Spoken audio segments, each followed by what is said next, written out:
Hello and welcome to Keeping It Young podcast, conversations about marriage, family, and ministry life. I'm Dave. And I'm Bethlie. And we are the Youngs. And we are so glad you've joined us again. And yes, we are. Thank you for being here this week. And if you were here last week, just 7 days ago, then you would be aware of the fact that we're doing a new series that we are calling Books That Can Help and Why. This is just a great series. I'm enjoying it very much. Well, and we often get asked for our book recommendations. Yes. And sometimes people will say, well, where are some books that you recommend? And David will just say, well, I have a list. If you'll give me your email, we'll text it to or email it to you. And it's quite comprehensive. So probably on this series, we will not go over all of them. I don't think so. No, we certainly wouldn't have time. But we will take some top tier ones so that you can add them to your library. And these will be books that will help you with your marriage and family. Yeah, and what we're looking for here is a variety. We want to have a variety of books to suggest to you.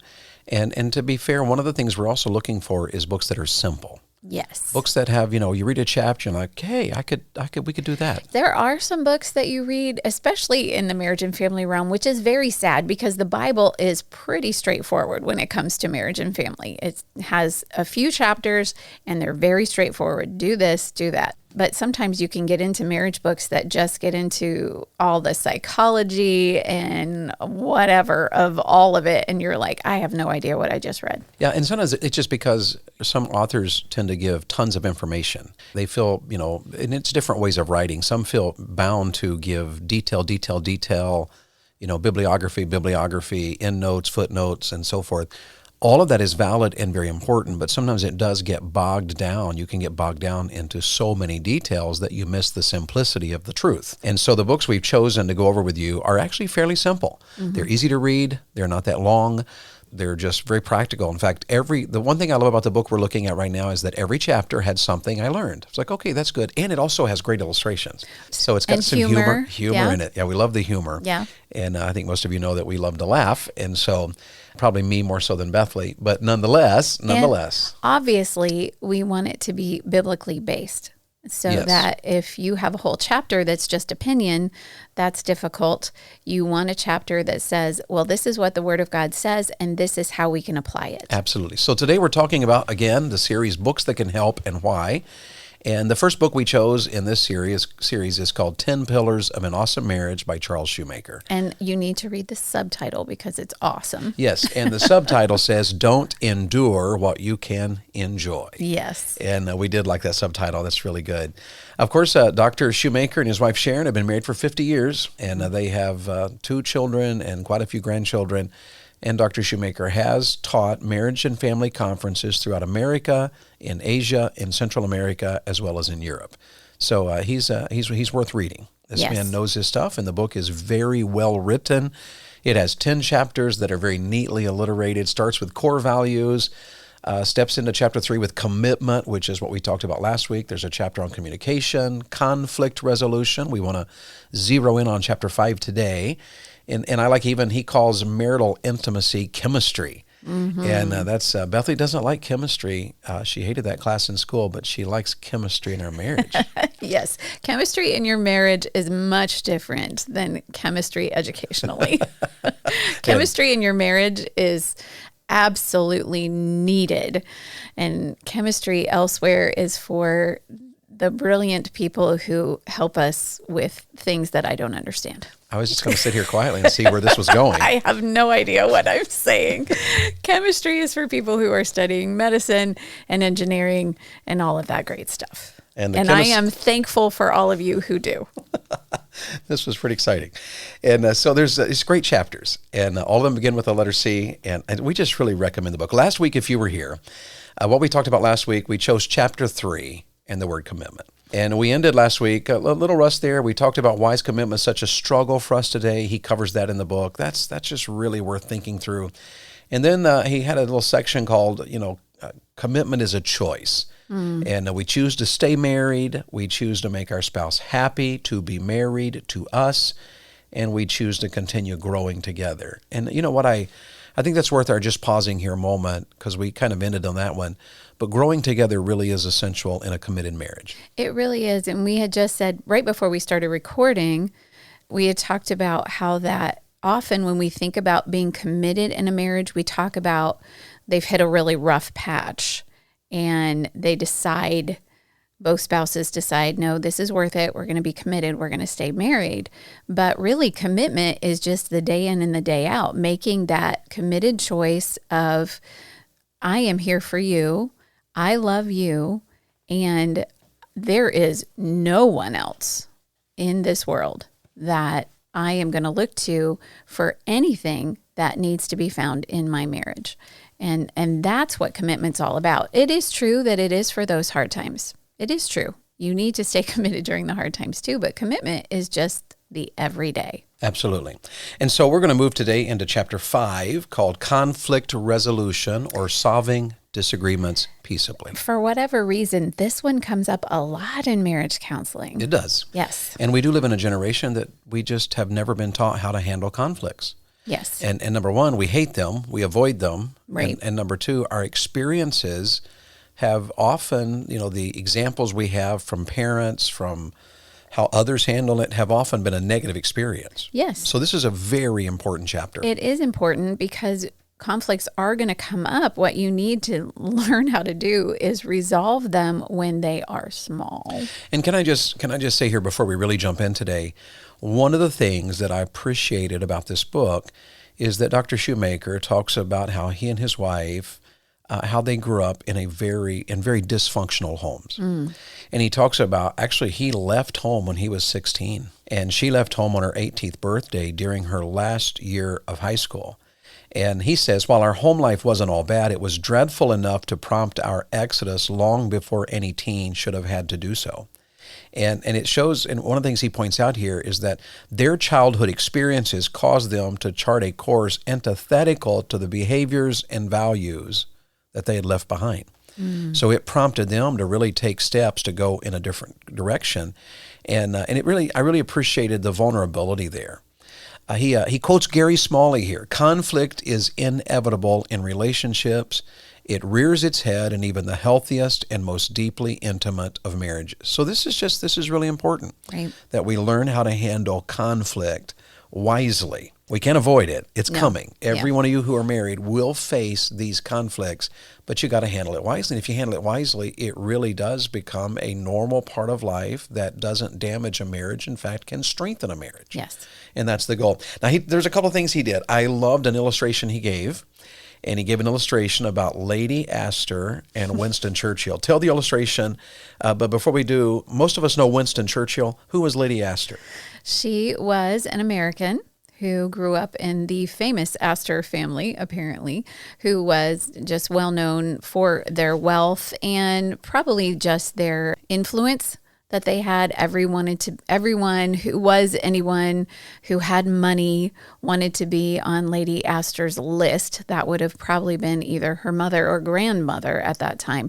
But this Lady Astor somehow got herself a ladyship from Britain, probably from a lord who had an estate but needed money. And so he married into a very affluential family from America. But she became a British citizen, and she made it all the way to Parliament. Absolutely. She was born in 1879, died in 1964, and was actually the first woman seated as a member of Parliament. Now, that's neither here nor there. Just he gave an illustration, and I didn't know who she was, so I thought I'd look her up. But her influence in Parliament would have been concurrent with another famous British person, Winston Churchill, and apparently they did not get along because... And here's what she said. Read that to us. This is what she said. Lady Astor said to Winston Churchill, "If you were my husband, I would give you poison." And Winston Churchill replied in his typical fashion, "If you were my wife, I would take it." Now, that just cracked me up when I read that. And I don't know why I found that so funny. If you were my husband, I'd give you poison. And he didn't miss a beat. He said, if you were my wife, I'd take it. And I guess the reason that kind of stood out to me a little bit is because there's so many couples, I think, who really do kind of feel that way a little bit. A marriage that starts so beautiful, and a wedding and money and a honeymoon and excitement and friendship and joy, can or literally... a couple more like us who started out with a beautiful wedding and love and happiness and joy, but no money. That's true. No money.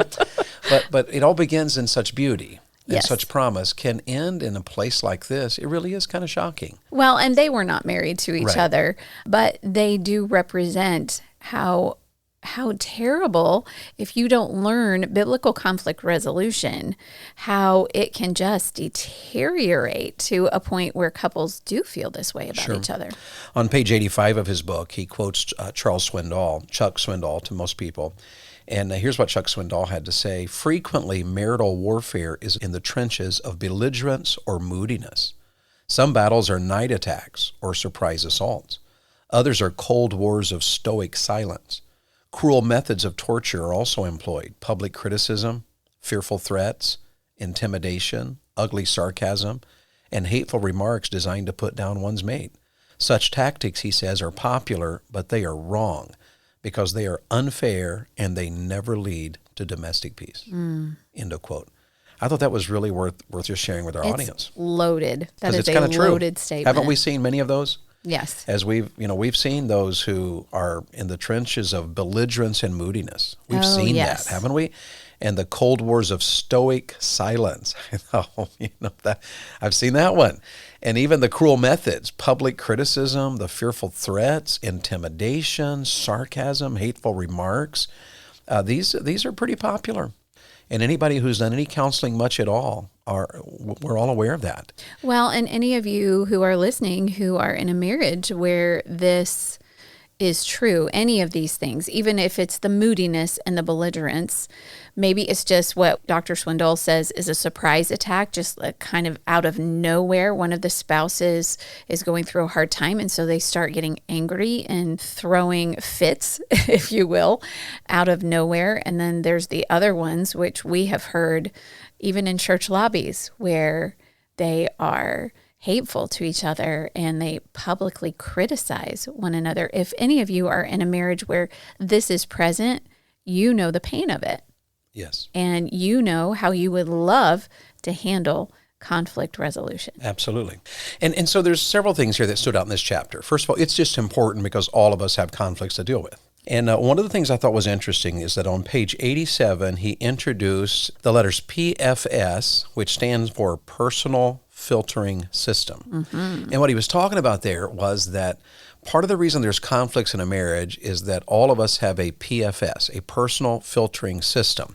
In fact, let me just see, he lists quite a few, but as I was looking through it, I thought it was just really interesting how he lays it out and talks about it, because he points out the fact that sometimes the personal filtering system is, family. It's the way you were raised. It's the way you were brought up. It's, the way you look at things and hear things and see things. And one of those, sometimes it's just that we're different in gender. Yes. The way a man thinks, the way a woman thinks, the way a man talks or says something versus the way a woman talks and says something. Those are important. David's personal filtering system, he's just filtering everything because... and through his filtering system because he's a man, and I would filter it because I'm a woman. And so sometimes it comes out like we're not even speaking the same language. Absolutely. And he lists others here, like not only is gender part of our personal filtering system, but age is. And he lists, there's a difference as we get older versus when we're younger. Yes. And he talks about education. Even education. And some of you have been educated in a liberal viewpoint and you've come to Christ, and that becomes part of your personal filtering system that can cause massive conflicts in a marriage. Right. As you're growing in the Lord, what the world system thinks. I've been doing some studying this week on James chapter 3 on human wisdom versus godly wisdom. And sometimes we bring human wisdom to the table, and boy, we've got a lot of knowledge. We know exactly what we think and believe, True. but it's human wisdom. It's not godly wisdom. And through that personal filtering system, great conflict comes. And that could even spill over into church education. Sometimes young people have grown up in a church that would put extra biblical standards on each other, and then they struggle in their marriage because their filtering system is going through a set of man-made commandments that have nothing to do with what the Word of God says when it comes to marriage, and couples can struggle, whether it is in the area of intimacy or roles and responsibilities or anything like that. That filtering system can be a heavy one to break through because then they've learned it from their church. This is a spiritual battle to them, and it can be hard then to sit down with them and say, well, this is what the Word of God says. Yeah. So he lists 9 different ones: age, gender, education, life experiences, culture. And we talked about that one last week. Yes. If we're bringing culture into our marriages and how the world solves things, and the sarcasm and the belligerence and the belittlement, ladies, if you're letting Hollywood show you how to respond to your husband, and and this is so cute, how I'm so sarcastic and I'm such a force to be reckoned with, and I talk down and nobody crosses me. Right. Well, you're going to have conflicts that are going to be astronomically challenging. Well, right? And you can even, and we joke about some of these, but even your family culture, the way your spouse grew up is different than the way you grew up. And we, especially upon coming into the marriage, when you're newlyweds in that first year or so, you're grasping at, well, my family did it this way, and your spouse is grasping at, no, well, our family did it this way. And you have to learn to resolve those conflicts and establish your own way of doing things as a new family unit. Absolutely. And then he talks about temperament, and I like how he goes into the book, because when we were in college, you remember they taught us about choleric and sanguine and phlegmatic and melancholy. Right. And he even lays that out and traces it back. I forget exactly where that came from, but it's an old system, and I know they use it, kind of in a different system now, but the different temperaments becomes a different personal filtering system. Right. And people even joke on Instagram now about, well, my husband's an extrovert and I'm an introvert, and that can cause some conflict. Absolutely. He lists skills, personality, and spirituality as the other ones. Yes. And then he talks in here in the book, and I thought this was very interesting, just to give an idea of what we mean by this, to make sure you're not missing it. He said, when I give a message to my wife, I do so through my personal filtering system. A potential challenge and maybe a conflict emerges because she receives my message through her personal filtering system, which is not identical to mine. And he says, here's an illustration that I've given as I've taught on this. He takes a word, he writes down a word, and typically he uses the word basketball. Mm-hmm. And he asks 10 or 12 people to share one word in response. The word basketball, write down one word, and now 10 or 12 of you stand up and tell me your one-word response. And he said the typical feedback is all over the place. Some write down the word game, boring, win, lose, Michael Jordan, fun, or they name their favorite team or some other thing. Rarely do you have 2 people that write down the same thing. Right. Because everybody takes one word and sifts it through their personal filtering system. So maybe you've been like, why are we struggling? Why is this such a hard thing for us? Well, maybe the answer for you is that you are sifting things through your personal filtering system, right. And you have got to take steps to learn how to overcome that. Yes. And so here's the chapter. We've got time to go through just, I think he gives us at least 5 or so here. Well, and not only your personal filtering system, thinking to yourself, okay, the only reason I think this way is because I was raised this way, or the only reason I think this way is because of whatever, gender, whatever, but then also giving validity to your spouse's personal filtering system. Understanding that and then giving some grace. I think. So the goal of this is to understand why there's conflict, but also to understand what can we do to overcome these potential areas of conflict. How can we handle them so that we're not hurting each other, we're not hurting our marriage, we in fact are solving our conflicts in a healthy and successful way. Yes, so that you can stay committed. Yes, and this is God's plan. Yes. So he gave 5. I think we could probably come up with others, but I really liked his 5, so let's just go with them. The first thing he says is, you know how you solve conflicts?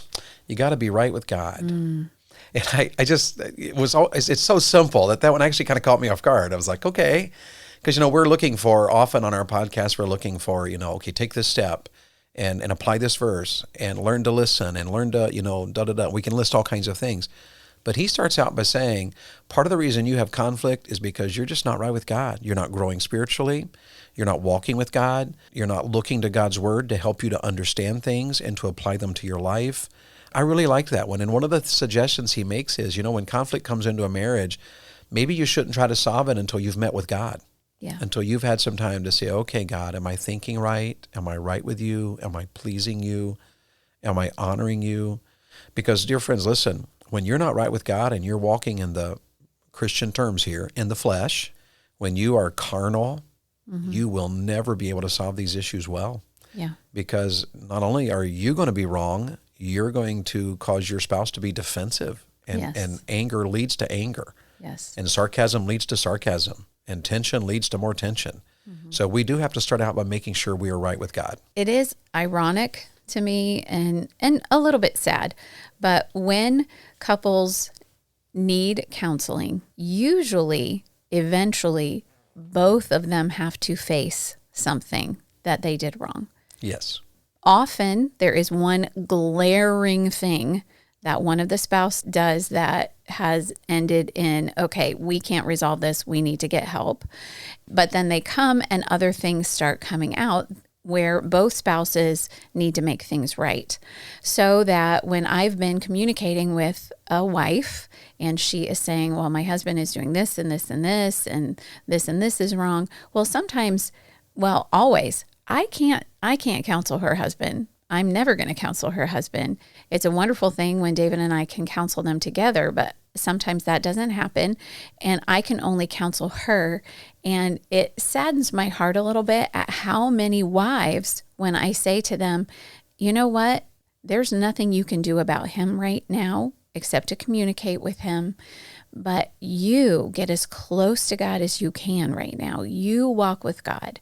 You see what God wants you to do, how he wants you to respond in this area. And I can't tell you how many ladies get so upset. No, it's not me, it's him, which tells me right away that there is a struggle with their walk with God, because all of us need to be very aware and be humble that our walk with God always can be improved upon. Always. Yes, and you know what? That's worth our parking on just for a short moment here, because sometimes in the church, well-meaning people do damage to a situation that needs help. Because well-meaning people can step in and say, well, I'm just telling you right now, you don't have to put up with this. Yes. I'm just telling you right now that you haven't done anything wrong.